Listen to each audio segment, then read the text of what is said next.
जय जिनेन्द्र। ऐष्णा समिति मतलब आहार करना पड़ता है, तो आहार करने के लिए क्यों करना है उस आहार को, तो उसके लिए गवेषणा भी करनी पड़ेगी, उसको ग्रहण करना पड़ेगा। और साधु आहार बनाता तो नहीं है, गृहस्थ से ही लेगा, तो उसके लिए गृहस्थ से क्या दोष लगेंगे, साधु के खुद से क्या लगेंगे, उन दोषों का अलग अलग डिवाइडेशन है। और दोष लग भी सकते हैं और नहीं भी लगते, उनको वर्जना है। वो कैसे, पहले सबसे पहले तो अपन बात करेंगे आहार क्यों करना है। आहार करना है तो लाना है, तो उसकी गवेषणा करनी है। तो सबसे पहले आहार के कारण, आहार त्याग करने का और ग्रहण करने के 6 कारण है।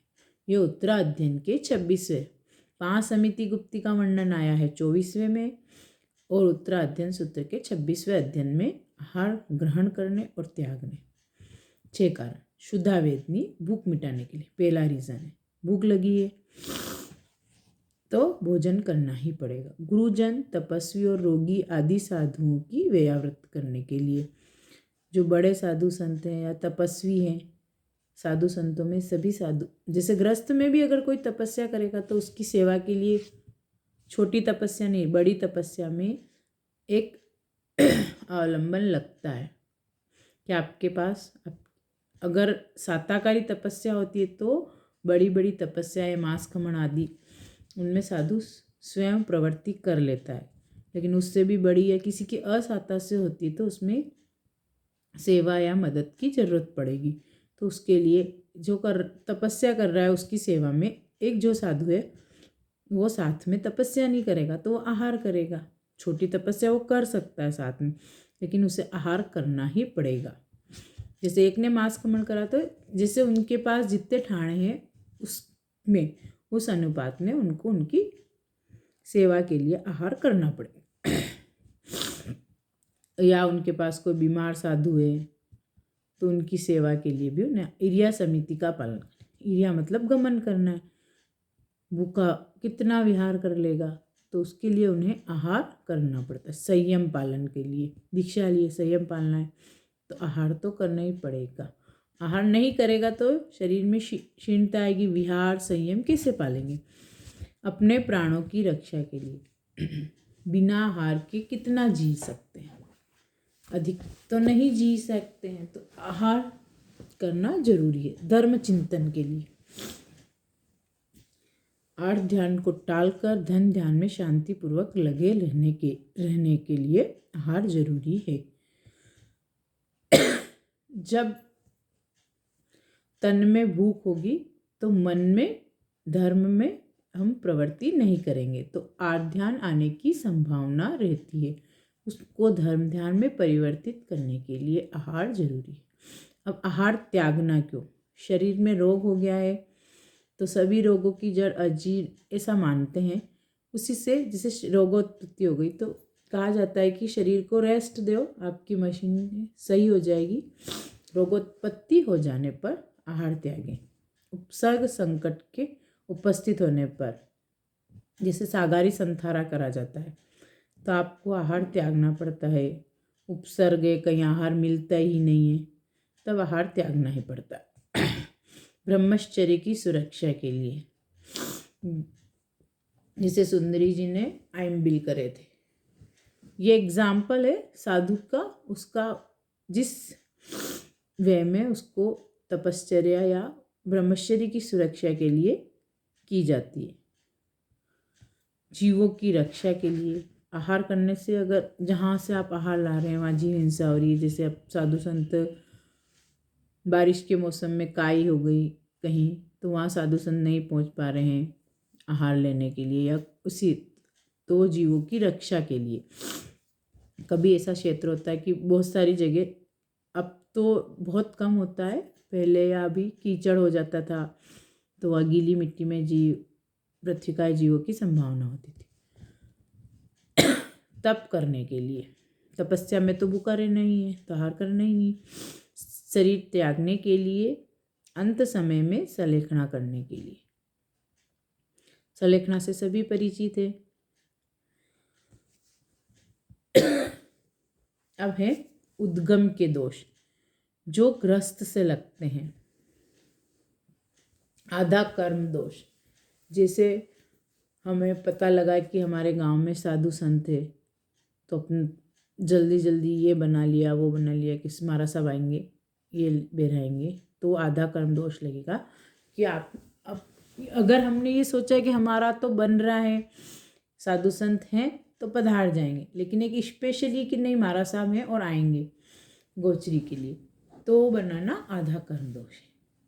और जैसे आधा कर्म औदेशिक से मीनिंग है कि आपने पहले बना लिया कि महाराज साहब भला महाराज साहब हैं, उनके हिसाब से आपके मन में आए और सिंगाड़ा विराजता है, वो बनाया जिस निमित्त से उन महाराज साहब नहीं आए आ गए और उसके बाद वो भी आ गए। वैसे अगर एक ही संग ऐसे नहीं है तो आ सकते हैं, आते हैं दूसरे प्रहर में, तो उनके लिए तो आधा कर्म हो गया, और जो दूसरे ने लिया उनके लिए औदेशिक दोष लगेगा। पूर्ति कर्म, शुद्ध आहार में आधा कर्मी आदि दूषित आहार का कुछ अंश मिलाना, कि आपके यहाँ कुछ बन ही रहा था, उसके बाद आपने कहा हमारा सा आने वाले तो कुछ और मिला दिया कि ये भी बना लेते हैं, तो वो पूर्ति कर्म हो गया, तो उसमें दोनों दोष इंक्लूड हो जाएंगे। मिश्र जात, अपने लिए और साधुओं के लिए एक साथ कि हमारा सा भी ले लेंगे और हम भी खा लेंगे, जबकि आपको वो आप बनाना ही नहीं था उस समय, तो मिश्र दोष लग गया वहाँ पे। स्थापना, कि साधु को देने के लिए, कभी कभी होता है बच्चे छोटे या कोई आपके घर मेहमान कुछ है, उस सामान को नहीं ये महाराज साहब आएंगे महाराज साहब को बनाएंगे, इसको अलग से रहने दिया। स्थापना, ये अब पहुड़िया है, साधु को अच्छा हार देने के लिए या मेहमानदारी का समय आगे पीछे करने के लिए। हमारे यहाँ कोई मेहमान आया है, आप हमने कहा महाराज साहब आने वाले हैं, आप 10 मिनट आधा घंटा अपन रुकते हैं, उनका समय आगे पीछे करना, उस आहार को बचाना। पादुष्करण, अंधेरे में रखी हुई वस्तु को प्रकाश में ला के देना, कहीं है अब उसमें साधु को सचित अचित का अंधेरा है दिखेगा ही नहीं, उसको उठा के दिया आपके कहने, वो उसमें दोष है, उसमें संभावना है। अब आपके ऊपर विश्वास है कि वो सचित अचित टच नहीं हो रहा है तो कोई दिक्कत नहीं है, लेकिन साधु को नहीं दिखा, उसने नहीं देखा कृत कि आपने उनको खरीद के ला के दिया, कोई चीज़ की आप साधु को आवश्यकता आपके घर नहीं, उनने सिर्फ गवेषणा करी कि ऐसी चीज़ होने की संभावना है, या तो हमने घर पे ला के रख दिया कभी वहीं दिखा दी, वह दोष। प्रामित्य, उधार लेकर साधु को देना, कभी कोई चीज़ अपने पास नहीं है और किसी से ले ली, अन्य धर्मी हो या कोई अन्य श्रावक हो जिसको हमारा सब जानते नहीं है, होता ये कि आप सीधा ही उनके पास ले जाएं उसको महाराज साहब को कि आप यहाँ इसकी गवेषणा करें, यहाँ ये उपलब्ध है।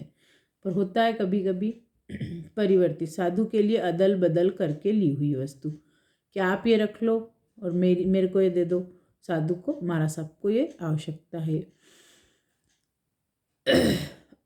अभिहत, साधु के लिए वस्तु को अन्यत्र या साधु के सामने ले जाकर, या सीधे उपाश्रय में जहाँ महाराज साहब ठहरे हैं कोई पेन कॉपी डायरी वहीं सीधा दिखा दिया, कुछ भी ऐसा है कि आपने सीधे महाराज साहब के देना। उद्दीन, बर्तन का लेप छांदा आदि खोलकर देना, जिससे किसी को अब ये लेप वेप तो अब हो गया कम, पहले जब मिट्टी से बर्तन का कार्य किया जाता था या घर में गीली मिट्टी छांदे में चीज़ें ऊपर, घर छोटे और पूरी फैसिलिटी पहले नहीं होती थी, उस समय लगने की संभावना होती थी, अभी भी होता है। वापस से पुराने ज़माने की ओर अपन चल रहे हैं तो उसको खोलकर देने से दोष लगेगा। माला पहत, ऊंचे माले पर नीचे भूमि क्रम में और तिरछी जगह से रखी हुई वस्तु जहाँ से निसरनी पे चढ़ना हो, क्योंकि ये अब संभावनाएं समाप्त हो गई है, पर चूंकि ये सभी आरों की बात होती है तो जहाँ या गांव में हो सकता अभी भी ऐसा हो कि निसन्नी से ऊपर चढ़ना हो, जिनको ध्यान, जैसे साधु तो ऐसा नहीं है कि श्रावक के ही घर जाएगा, वो सभी जगह जा सकते हैं, तो उनको उनके घरों में आज भी होता होगा। तो निसन्नी पे चढ़ना हो तो साधु को मना करना रहेगा, क्योंकि निसन्नी हिलेगी वो, क्योंकि स्थिर नहीं है, उसके यहाँ जीव हिंसा होने की संभावना रहती है, या चढ़कर देना पड़े। और आच्छेद, निर्बल से छीन कर देना। समझ में आ गया। अनिष्ट, भागीदारी की वस्तु किसी के भागीदार की बिना इच्छा के देना। कोई वस्तु खरीदी या अपने पास होती कि यार ये तेरी और मेरी दोनों की है, तो उससे बिना पूछे देना, ये दोष है। कि हमारा सब आ गए, उससे पूछा ही नहीं, और मेरा सबको बेरा दी कि बाद में बता देंगे। अध्यवपूरक साधुओं का ग्राम में आवागमन सुनकर बनते हुए भोजन में कुछ सामग्री बढ़ाना। आजकल तो मैसेज आ जाता है कि महाराज साहब वहाँ पधार गए। पहले भी ऐसा होता था कि उनके साथ चलने वाले या कोई भाई साइकिल से आगे आके गांव में बताते हैं, तो आपके यहाँ खाना बन चुका है, बन रहा होता है, तो आप उसी में मिक्स करना, बनाना। कुछ सामग्री बढ़ा दी, जैसे आपने दाल बनाई, एक मुट्ठी दाल और बढ़ा दो, ऐसा कुछ भी अपन भोजन में करते हैं तो वहाँ दोष है। यह उद्गम के 16 दोष गृहस्थ या दाता से लगते हैं, क्योंकि हाँ, जो भी करा है उसमें गृहस्थ नहीं करा, अभी तक साधु अपने घर आया ही नहीं है, इसलिए। उत्पादन के 16 धात्रीकर्म, बच्चे की सार संभाल करके या धाई नियुक्ति करवाकर आहार आदि लेना। अब ये साधु, मैं आपके बच्चे को रख लूँगा या ऐसा कार्य करके, या उससे दूसरों से करवा दूंगा, आप हमारे लिए भोजन, आप भोजन बनाएंगे इतने, या कुछ भी आप इस तरह का कार्य करने से धात्री कर्म का दोष। द्वितीय कर्म के ग्रस्त, आप तो इधर उधर, महाराज साहब को बोला आप तो विहार करते हैं, इस गांव से इस गांव जाते हैं, इस घर से, आप ये मेरा मैसेज अगले घर पहुंचा देना, तो ये दोष है।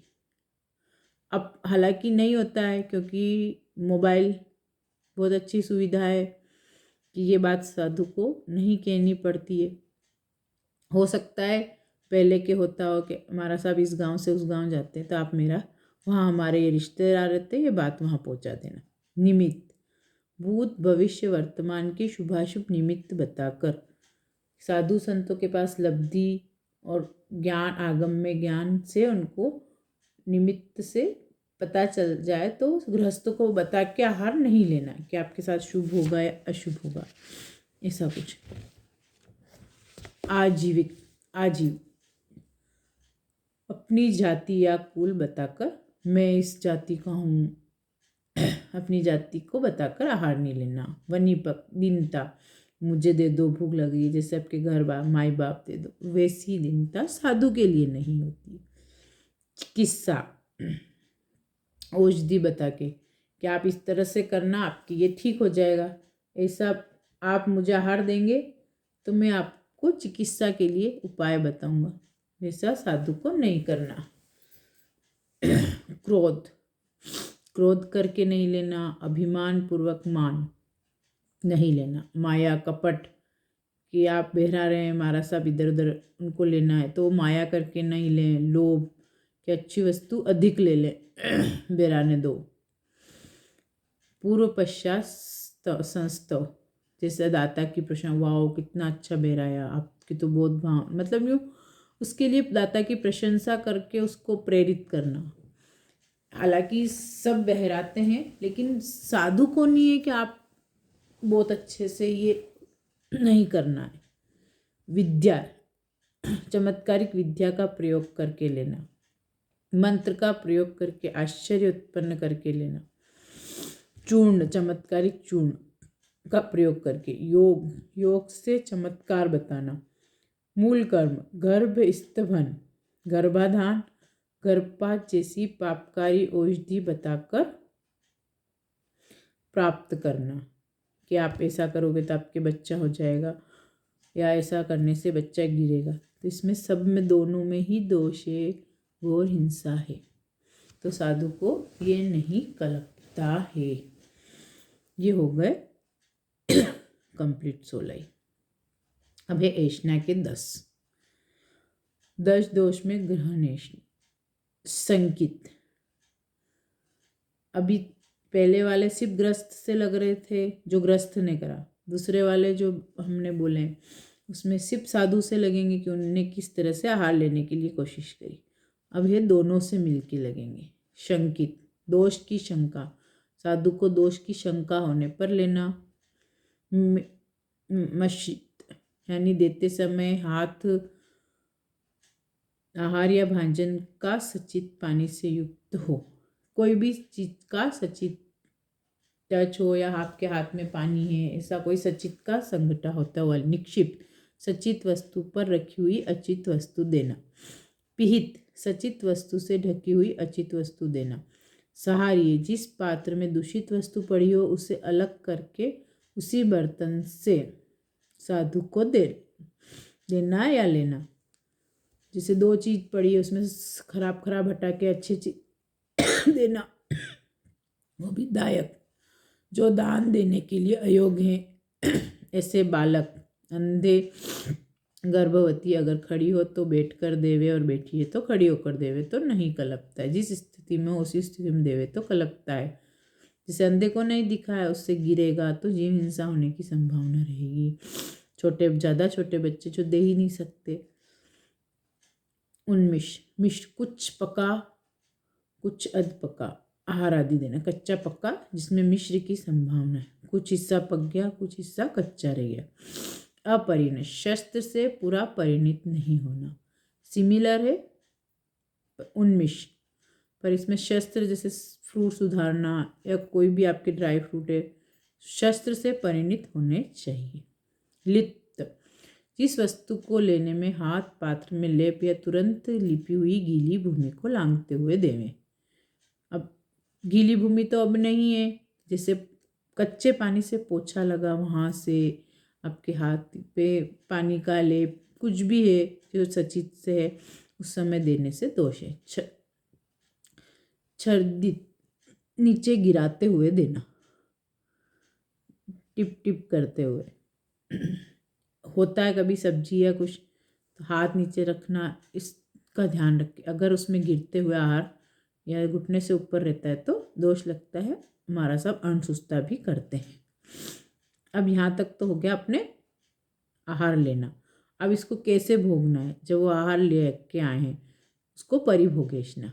संयोजना साधु के आहार आ गया है, अब स्वाद नहीं है। वैसे साधु मिला के लेते हैं आहार, लेकिन आपके पास जो मिल गया उसमें अब उसमें स्वाद नहीं है। कि हो सकता है कभी ने गृहस्थ ने नमक नहीं डाला या ज़्यादा कुछ भी हो, उसमें आपने स्वाद के लिए एक आहार में मतलब एक वस्तु में दूसरी वस्तु मिला दी, तो वो हो गया संयोजना। स्वाद बढ़ाने के लिए एक वस्तु में दूसरी वस्तु को मिलाना। अप्रमाण पुरुष के 32, स्त्री के 28, नपुंसक के 24 कवल प्रमाण आहार से अधिक आहार नहीं करना। ये एक मर्यादा है कि साधु को इससे अधिक नहीं करना। और वैसे श्रावक के लिए भी उनोदरी भी जरूरी है। तो 32 बोला तो 32 ही कवल आहार नहीं करना, उससे कम। अब कवल से प्रमाण जो साधु की मर्यादा आएगी उस हिसाब से। अंगार निर्दोष आहार को लोलुपता रहित सहित खाना। वाव, क्योंकि सारे दोष 42 दोष टालकर आहार लिया है, कहीं दोष नहीं है, लेकिन कितना अच्छा है। स्वाद ले लेके फिर भी उसको ग्रहण नहीं करना। आहार सिर्फ पेट भरने के लिए जो 6 कारण बताए हैं उसी के लिए आहार करना है। स्वाद के लिए एक भी 6 कारण में से एक भी कारण में स्वाद के लिए आहार करना है। जैसे हमारे मन में आता है आज तो मन कर रहा है पकौड़ी खा लो, उसमें अपनी आसक्ति रहती, पर साधु को ऐसा नहीं कलपता है। धूम दोष स्वाद रहित आहार की या दाता की निंदा करते हुए खाना। कितना गंदा खाना बनाया, कैसे बनाते हैं, कोई स्वाद नहीं, ऐसी बात साधु को नहीं करनी है। अकारण आहार करने के 6 कारण हैं, उनमें से कोई कारण नहीं होने पर स्वाद एवं पुष्टि आदि के लिए आहार करना। साधु को बिना कारण भी आहार नहीं करना रहता है। हम जैसे शादी ब्याह में गए, हम भी जानते हैं कि कितना खा सकते हैं। तो शादी ब्याह में पूरे दिन एक ही प्रोग्राम चलता है, नाश्ते, नाश्ते के बाद खाना, खाने के बाद हाई टी, फिर शाम का खाना, पूरे दिन खाना खाना। अब यही सोच सकते हैं कि जो अपन घर पे हैं वो कितना खा लेते हैं। उसके बाद हम पूरे दिन खाते हैं। घर पे भी होता है, चलते फिरते कभी गए किचन में, रसोई में कुछ भी उठा के खा लिया, वो अकारण खाना हो जाता है। भूख लगने पर खाना वो जरूरी है। उद्गम के 16, उत्पादन के 16, ऐष्णा के 10 और परिभोगेष्णा के मांडला के 5, ये 47 दोष डाले। इन दोषों को बचकर जो शुद्ध आहार करते हैं वे जिनेश्वर भगवान की आज्ञा में आराधक हैं। ये पूरा एक प्रकार से पूरा हो गया। तस्मिच्छामि।